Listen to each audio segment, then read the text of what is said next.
প্রিয় ছাত্রছাত্রীবৃন্দ, welcome back to my YouTube channel. তোমাদেরকে আগের ক্লাসে আমি তাপগতিবিদ্যা প্রাথমিক ধারণাগুলো সম্পর্কে কিছু আলোচনা করেছিলাম। আজকে তাপগতিবিদ্যার আরো একটা পর্ব তোমাদের সামনে আলোচনা করব। তোমরা শুরু থেকে শেষ পর্যন্ত পুরোপুরি দেখো, আশা করি ভিডিওটি ভালো লাগবে। তাহলে আমরা আগের দিন কিন্তু তাপগতীয় কতগুলি চল সম্পর্কে জেনেছিলাম, থার্মোডাইনামিক ভেরিয়েবল সম্পর্কে। তো আজকে আমরা তাপগতীয় প্রক্রিয়া প্রসেস সম্পর্কে জানব। তো তাপগতীয় প্রক্রিয়া কি? কোন একটা সিস্টেমের তাপগতীয় চলগুলি যদি পরিবর্তিত হয়ে আরো একটা অবস্থায় যায়। প্রথমে একটা অবস্থায় তারা সাম্য অবস্থায় ছিল, ফার্স্ট তাদের ফেজ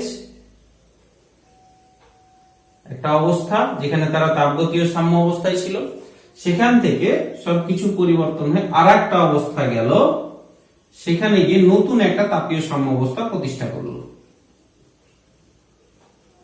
তাহলে এই যে তার তাপগতীয় চলগুলোর পরিবর্তন হলো, এটাকে বলা হয় প্রক্রিয়া বা প্রসেস। তাহলে যে পদ্ধতিতে কোন সিস্টেমের তাপগতীয় চলগুলো একটা সাম্য অবস্থা থেকে পরিবর্তিত হয়ে আর একটা সাম্য অবস্থায় যায়, তাকে বলা হচ্ছে তাপগতীয় প্রক্রিয়া বা প্রসেস। তো আমরা তাপগতিবিদ্যায় অনেকগুলো প্রসেস সম্পর্কে জানবো। তো এখানে তাপগতিবিদ্যার যে প্রথম সূত্র, সেই প্রথম সূত্রতে আমরা 5 রকমের প্রসেস সম্পর্কে জানবো। তো 5 রকমের মধ্যে আজকে আমরা 2 রকমের প্রসেস বলবো, পরের ক্লাসে আবার আরো 3 রকমের প্রসেস সম্পর্কে জানবো। তো আজকে যে প্রসেসটা আমরা প্রথমেই জানবো সেটা হচ্ছে সমষ্ণ প্রক্রিয়া।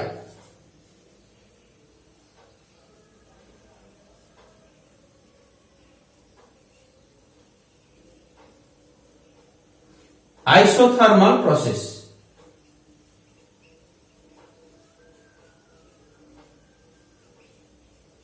কাকে বলে isothermal process?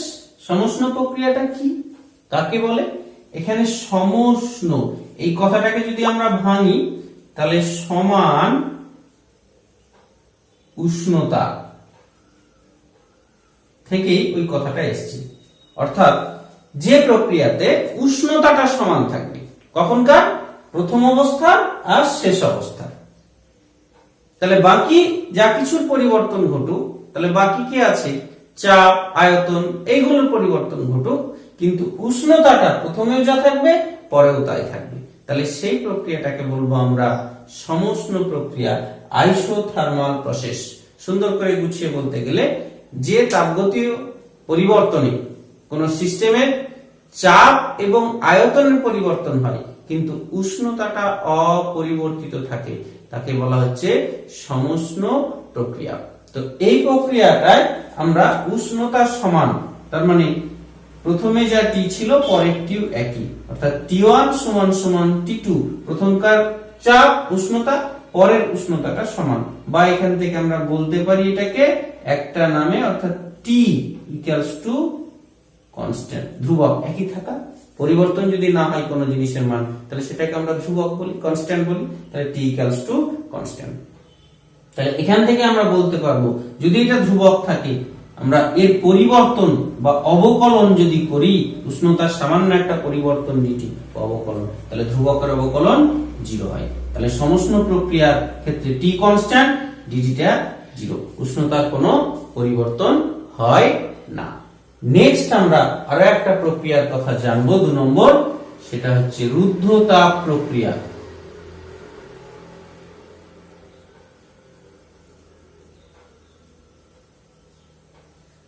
Adiabatic process.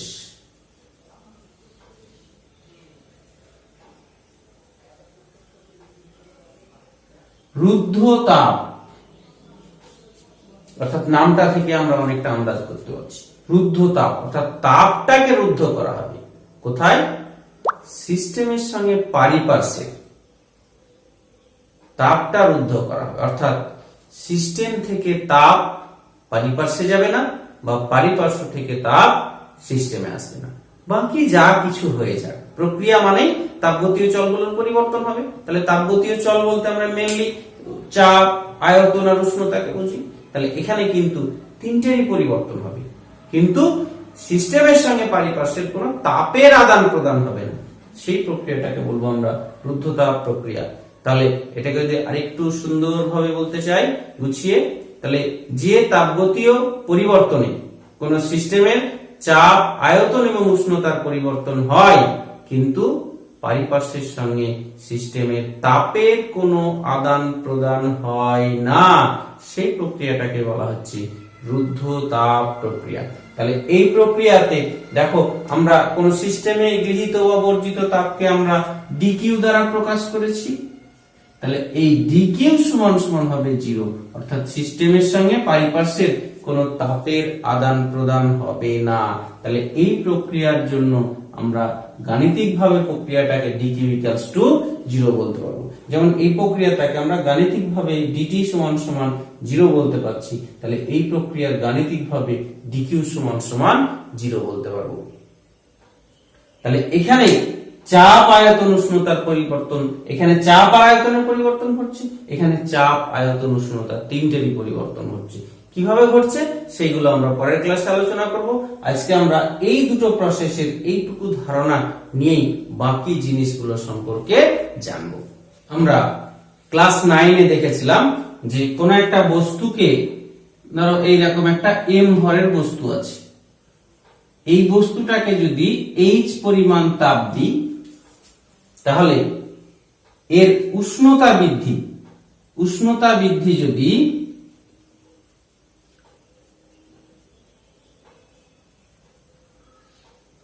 T হয়, তাহলে আমরা ওই বস্তুটার গৃহীত তাপ বা যদি বর্জন করে কোনো ক্ষেত্রে, গৃহীত বা বর্জিত তাপ কোনো বস্তুর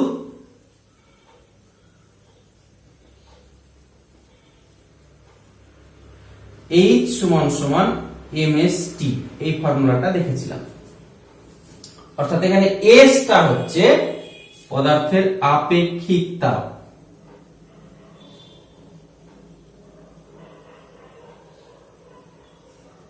স্পেসিফিক হিট। তাহলে এই যে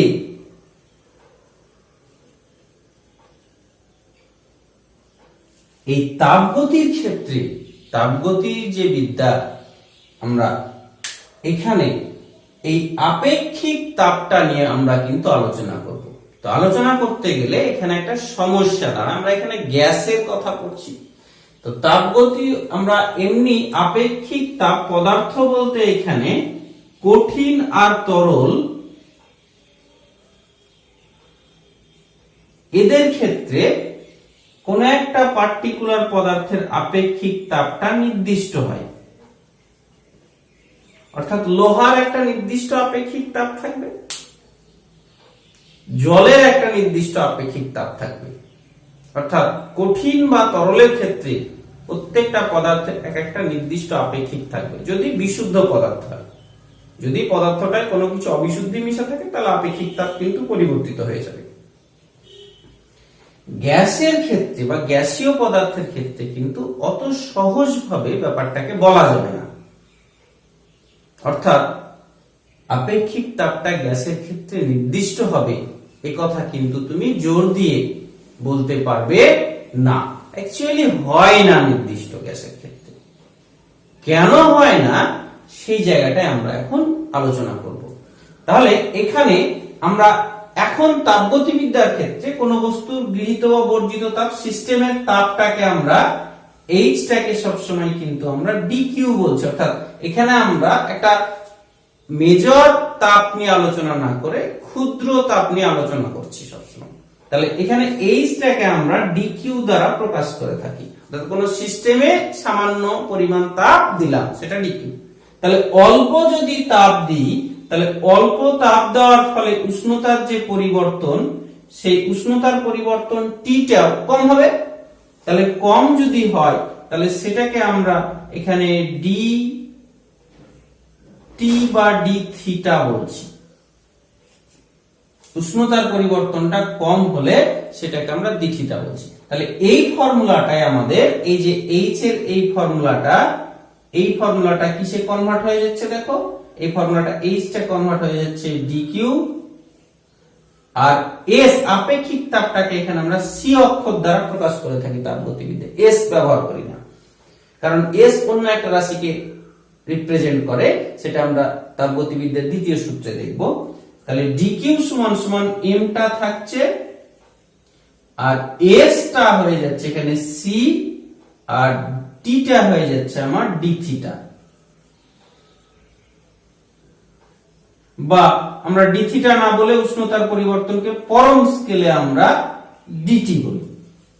উষ্ণতার যে পরিবর্তন সেটা পরম স্কেলে আমরা, এটা নরমাল স্কেলে ডি থিটা ধরি, পরম স্কেলে ডিটি বলি। পরম স্কেলে উষ্ণতাকে আমরা ক্যাপিটাল টি দ্বারা প্রকাশ করি, তাহলে উষ্ণতার পরিবর্তনকে ডিটি। তাহলে সেক্ষেত্রে আমার সমীকরণটা চেঞ্জ হয়ে ডিকিউ সমান সমান এম সি ইন্টু ডিটি হবে, বা এখান থেকে সি সমান সমান 1/m ডিকিউ ডিটি। এটা আপেক্ষিক তাপের সমীকরণ, যে সি আপেক্ষিক তাপ সমান সমান 1/m ডিকিউ ডিটি। একক ভরের আমরা গ্যাসীয় পদার্থ যদি নিই, কি বললাম, একক ভরের গ্যাসীয় পদার্থ,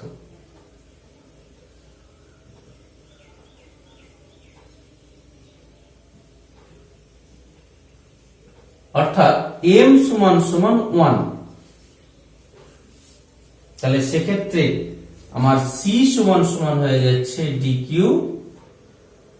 dt।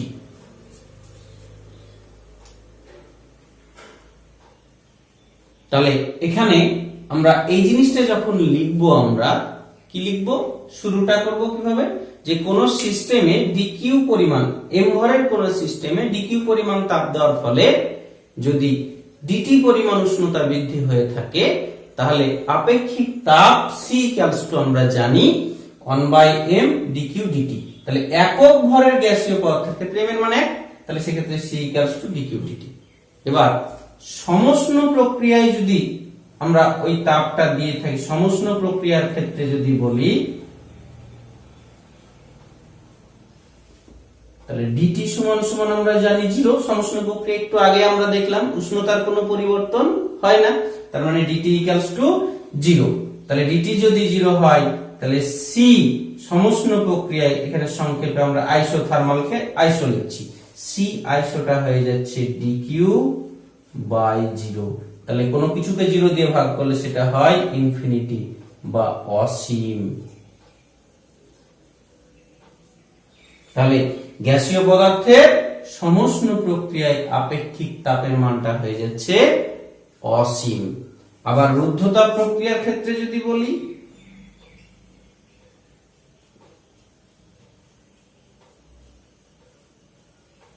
আইসোথার্মাল প্রসেসের কথা যদি বলি, তাহলে সেক্ষেত্রে আমরা জানি dq সমান সমান 0।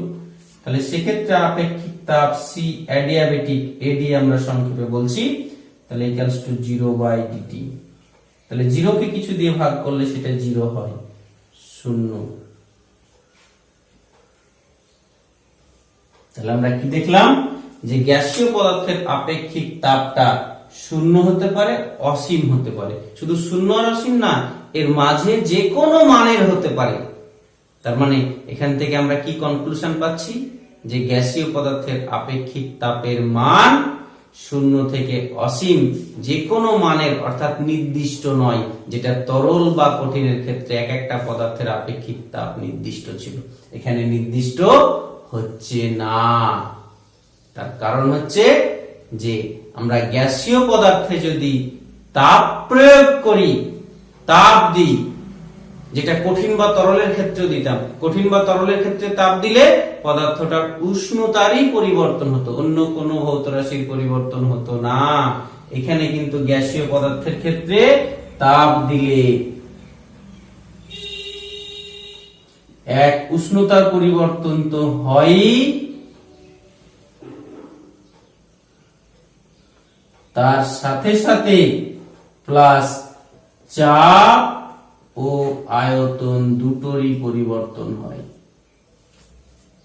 তাই আমরা যে তাপটা দিলাম সেই তাপটা কতটা উষ্ণতার পরিবর্তন ঘটানোর জন্য লাগলো আর কতটা আয়তন চাপে, এই হিসেবটা কিন্তু অনেক জটিল হয়ে যায়। তার জন্য আমরা যে কোনো একটা ভৌত রাশিকে স্থির করে দিয়ে হয় চাপকে স্থির না হলে আয়তনকে স্থির করে আমরা উষ্ণতার পরিবর্তন ঘটাই গ্যাসীয় সিস্টেমে। তাহলে চাপকে যদি স্থির করি তাহলে তখন এক ধরনের আপেক্ষিক তাপ পাই, সেটাকে বলা হয় স্থির চাপে আপেক্ষিক তাপ।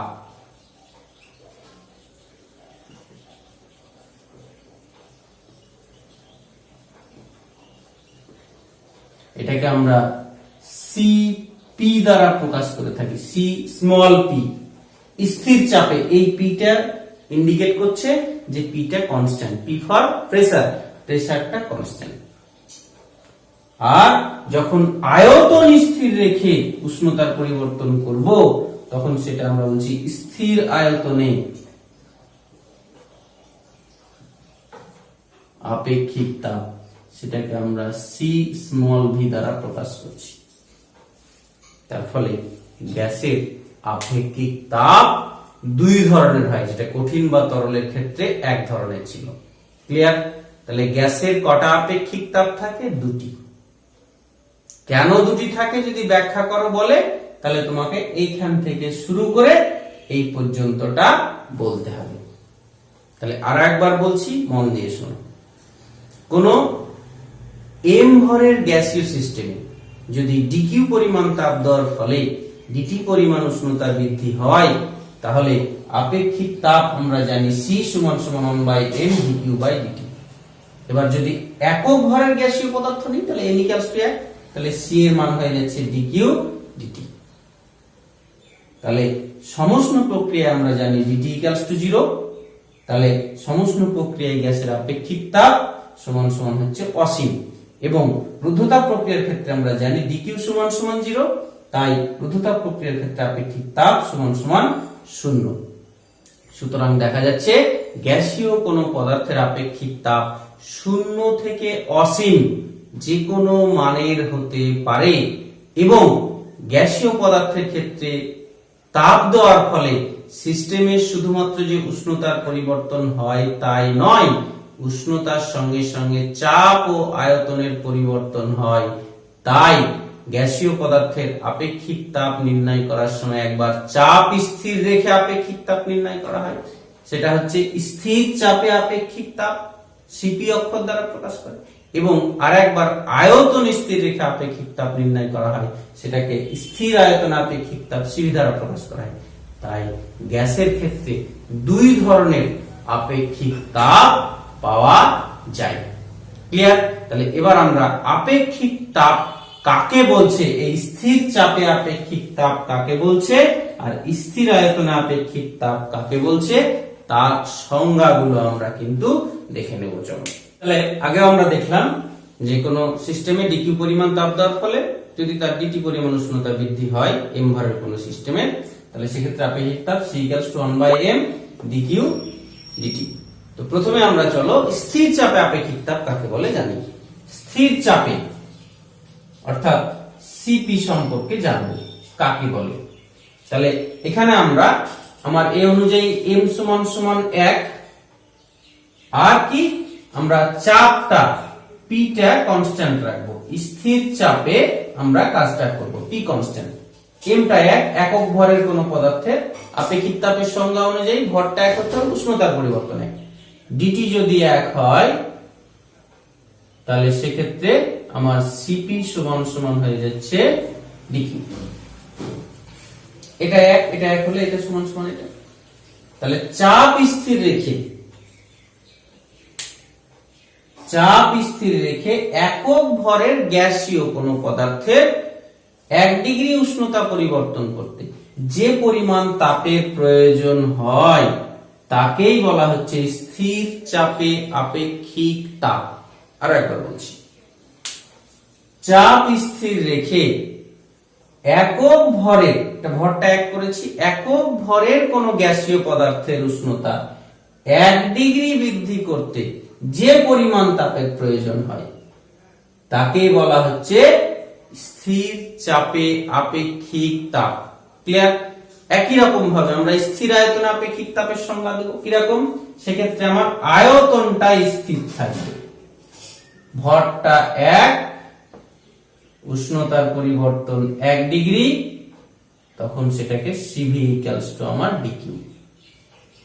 তাহলে আয়তন স্থির রেখে একক ভরের কোন গ্যাসীয় পদার্থে উষ্ণতা 1 ডিগ্রি বৃদ্ধি করতে যে পরিমাণ তাপের প্রয়োজন হয় তাকে বলা হচ্ছে স্থির আয়তনে আপেক্ষিক তাপ।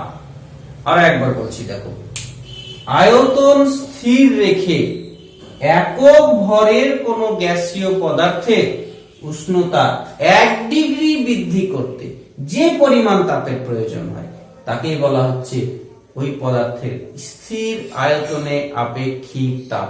ক্লিয়ার?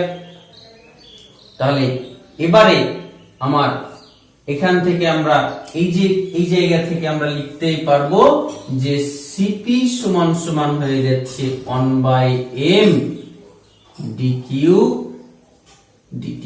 তাহলে কোনাকুনি যদি গুণ করি dq সমান সমান হয়ে যাবে mcp dt। খুবই গুরুত্বপূর্ণ আমার সমীকরণ। অর্থাৎ স্থির চাপে কোন গ্যাসীয় পদার্থের উষ্ণতা আমরা ডিটি পরিমাণ বৃদ্ধি করব এম ভরে, কতটা তাপ লাগবে? mcp dt।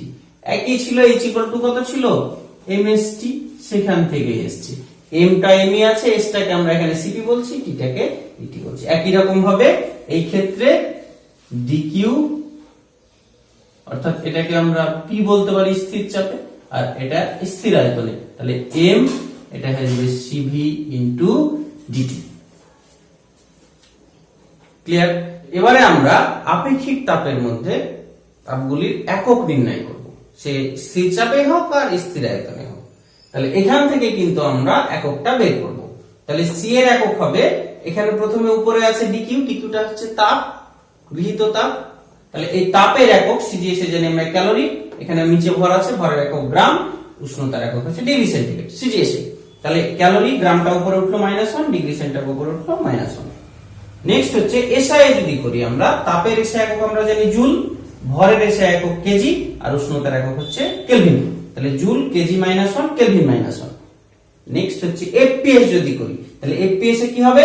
এফপিএস এর একক হচ্ছে তাপের একক জানি আমরা ব্রিটিশ থার্মাল ইউনিট BTHU, আর ভরের একক হচ্ছে পাউন্ড, পাউন্ডকে আমরা এলবি অক্ষর দ্বারা প্রকাশ করে থাকি, তাহলে এলবি -1, আর উষ্ণতার একক হচ্ছে এফপিএস ডিগ্রি ফারেনহাইট, তাহলে ডিগ্রি ফারেনহাইট -1।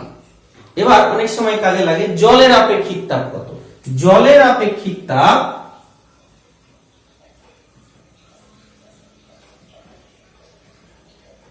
এই সিজিএস এ জলের আপেক্ষিক তাপ হচ্ছে 1, সে যে পদ্ধতিটি হোক। সিজিএস এ আমরা জল বলেছি, তরল বা কঠিনের ক্ষেত্রে আপেক্ষিক তাপটা ফিক্সড হয়।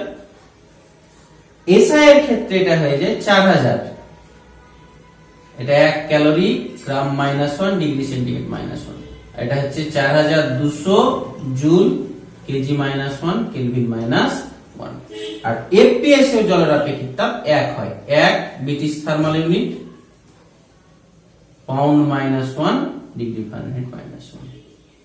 তাহলে এই পদ্ধতিতে আমাদের বেশি কাজ করতে হয়, তাহলে জলের এই আপেক্ষিক তাপের মানটা আমার এই পদ্ধতিতে মনে রাখতে হবে। এবার আমরা গ্যাসের ক্ষেত্রে কিন্তু গ্যাসের ভর 1 গ্রাম 2 গ্রাম এর থেকে আমরা তার মোলার ভর নিয়ে কাজ করতে অভ্যস্ত। মোলার ভর কাকে বলে? 1 গ্রাম অণু বা 1 মোল কোন গ্যাসীয় পদার্থের যে ভর, অর্থাৎ সেটাকে কি বলি আমরা? আণবিক ভর। অর্থাৎ আণবিক ভর নিয়ে আমরা গ্যাসের কাজ করতে বেশি ভালো বা অভ্যস্ত। তাই আমরা এই আপেক্ষিক তাপটাও আমরা ওই 1 মোল গ্যাসীয় পদার্থের ক্ষেত্রে দেওয়া হয়। তাই আমরা মোলার আপেক্ষিক তাপ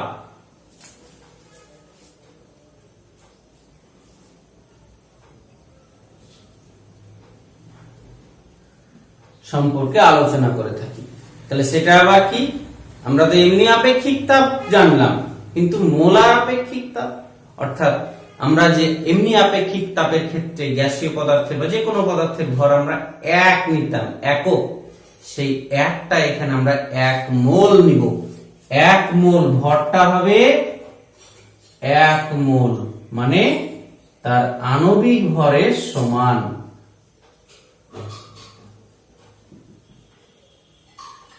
তাহলে সেক্ষেত্রে আমরা ডিকিউ পি সমান সমান এখানে মোলটাকে আমরা এম দ্বারা প্রকাশ করি না, এন দ্বারা প্রকাশ করি।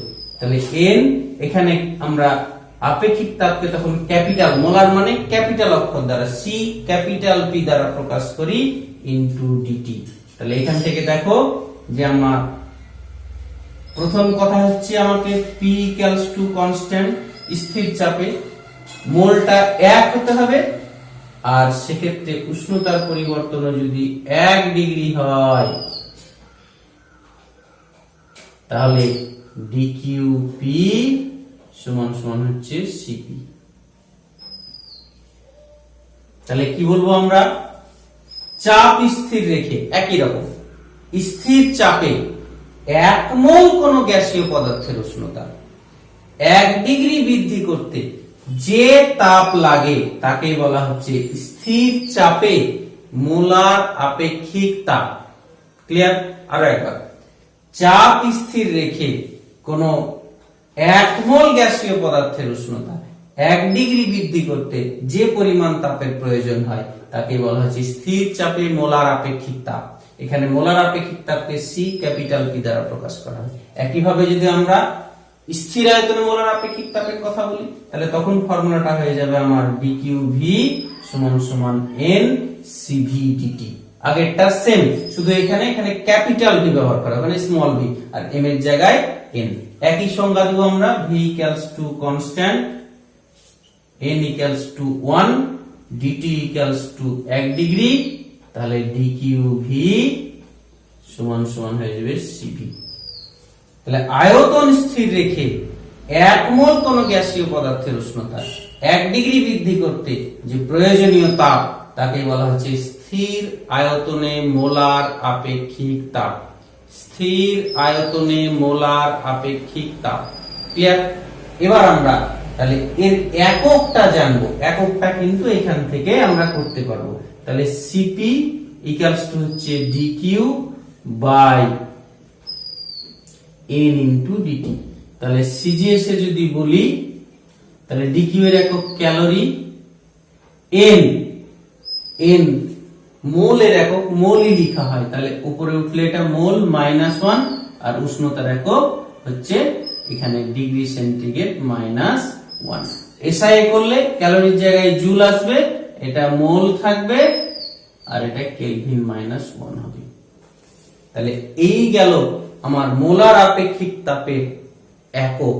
একই হবে স্থির আয়তনের ক্ষেত্রেও, শুধু তাহলে আমরা কি দেখে বুঝবো, বুঝবো এই জায়গাটা দেখে। কোনো আমরা চিহ্ন বুঝতে পারছি না, বড় ছোট অনেক সময় বোঝা যায় না, তাহলে কি দেখে বুঝবো, এই মোল -1 থাকলে জানবো সেটা মোলারে দেওয়া আছে, আর যদি এখানে গ্রাম -1 থাকে তাহলে সেটা জানবো নরমালি দেওয়া আছে। তাহলে এইভাবে আমরা নরমাল আপেক্ষিক তাপের সঙ্গে মোলার আপেক্ষিক তাপ বুঝতে পারবো। তাহলে এই যে এর সঙ্গে আমরা নরমাল আপেক্ষিক তাপের সম্পর্ক কি হবে, তাহলে 1 মোল মানে তার আণবিক ভরের সমান। তাহলে আমরা লিখতে পারবো যে 1 মোল সমান সমান তার আণবিক ভর, যদি আমরা এম ধরি তাহলে এম গ্রাম ভরের উষ্ণতা 1 ডিগ্রি বৃদ্ধি করতে, তাহলে এটাকে আমরা বলতে পারি এম গুণিত 1 গ্রাম ভরের উষ্ণতা 1 ডিগ্রি বৃদ্ধি করতে প্রয়োজনীয়তা। তাহলে এখানে আমরা এটাকে বলছি ক্যাপিটাল সিপি বা সিভি, আর এখানে এটা হচ্ছে এম গুণিত 1 গ্রামের যখনই বলছি তখন সেটা স্মল সিপি। তাহলে এই গেল আমার মোলারের সঙ্গে নরমাল আপেক্ষিক তাপের সম্পর্ক। কি পেলাম, যে মোলার আপেক্ষিক তাপ সমান সমান আণবিক ভর গুণিত নরমাল আপেক্ষিক তাপ।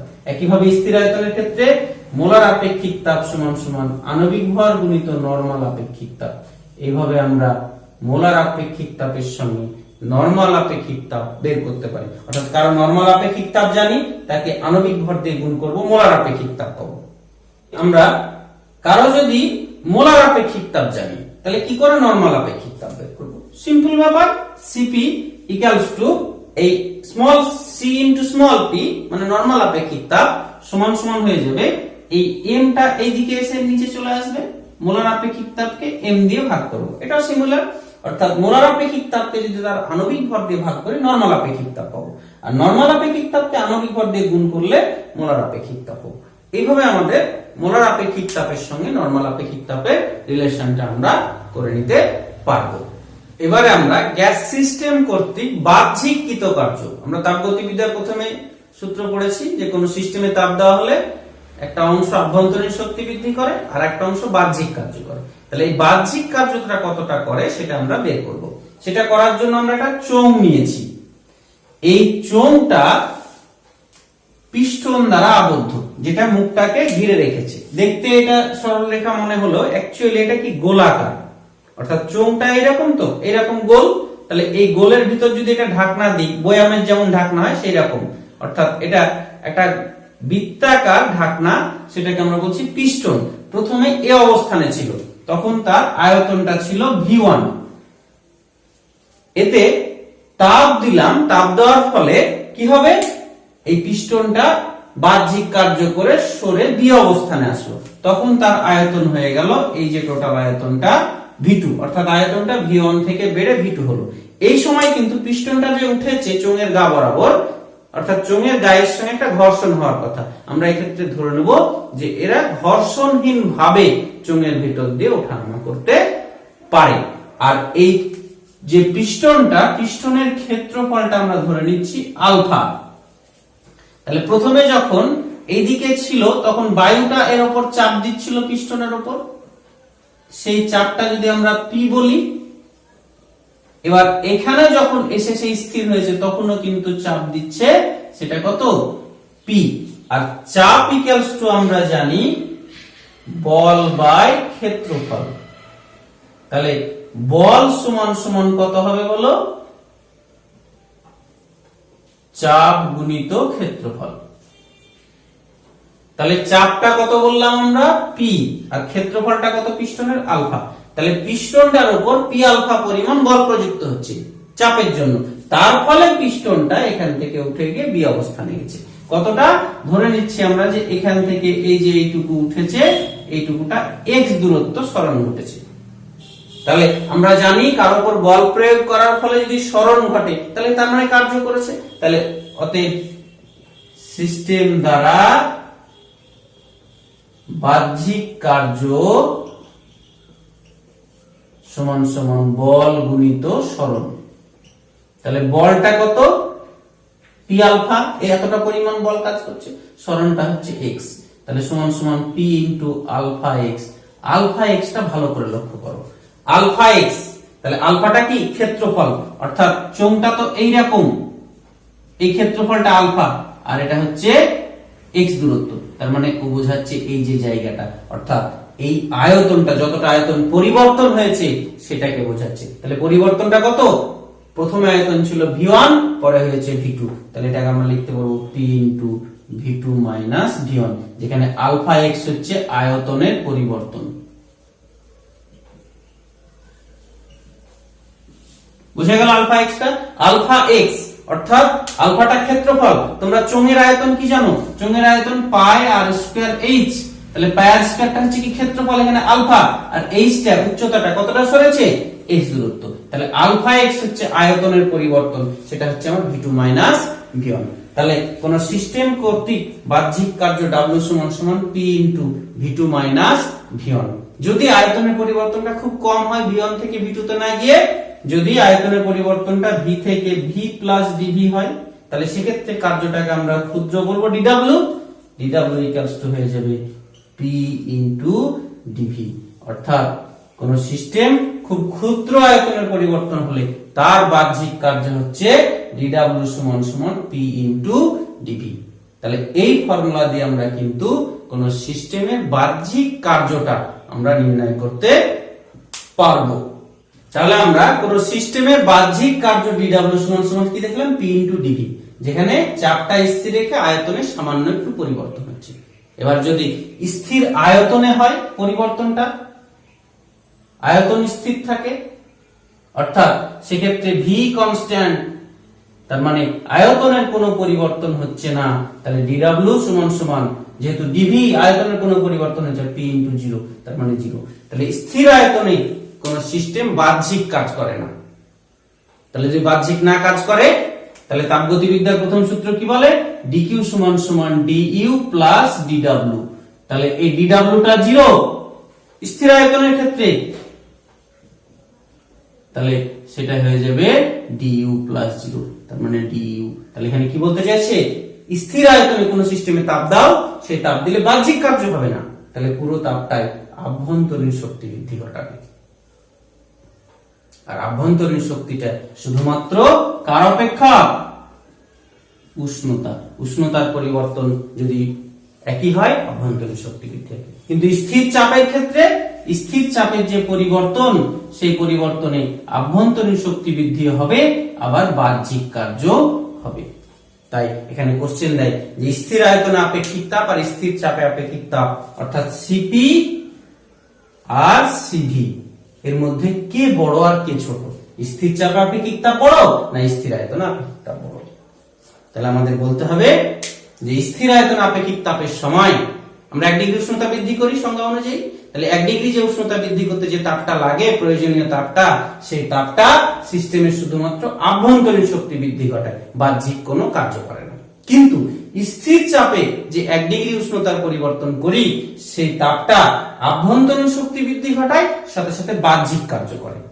এবার আভ্যন্তরীণ শক্তি যেহেতু উষ্ণতার অপেক্ষা, অর্থাৎ স্থির আয়তনের সময় আমরা 1 ডিগ্রি উষ্ণতার পরিবর্তন ঘটিয়েছি, স্থির চাপের ক্ষেত্রে 1 ডিগ্রি উষ্ণতার পরিবর্তন, অর্থাৎ দুই ক্ষেত্রেই উষ্ণতার পরিবর্তন সমান।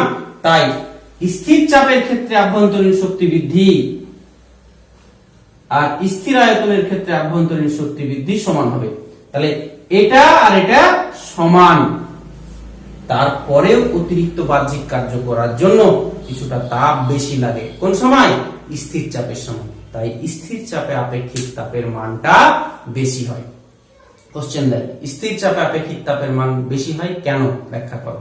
তাহলে উত্তর হচ্ছে স্থির আয়তনে আপেক্ষিক তাপ নির্ণয়ের সময় যে 1 ডিগ্রি উষ্ণতা বৃদ্ধির জন্য যে তাপটা প্রয়োজন পড়ে, সেই তাপটা দিয়ে সিস্টেম শুধুমাত্র তার বাহ্যিক কার্য করে, সরি আভ্যন্তরীণ শক্তি বৃদ্ধি করে। কিন্তু স্থির চাপে 1 ডিগ্রি উষ্ণতা পরিবর্তনের জন্য যে প্রয়োজনীয় তাপ, সেই তাপটা স্থির আয়তনের সমান পরিমাণ আভ্যন্তরীণ শক্তি বৃদ্ধি ঘটিয়ে কিছুটা বাহ্যিক কার্য করে, তার জন্য অতিরিক্ত তাপ লাগে, তাপের প্রয়োজন হয়। তাই স্থির চাপে আপেক্ষিক তাপের মানটা বেশি হয়। তাহলে আজকের আলোচনা তোমাদের এই পর্যন্তই। ভালো থাকো, সুস্থ থাকো। পরের ক্লাসে এবার আমরা এই স্থির চাপে আপেক্ষিক তাপ আর স্থির আয়তনে আপেক্ষিক তাপের মধ্যে সম্পর্ক, রিলেশনটা আমরা কিন্তু বের করব।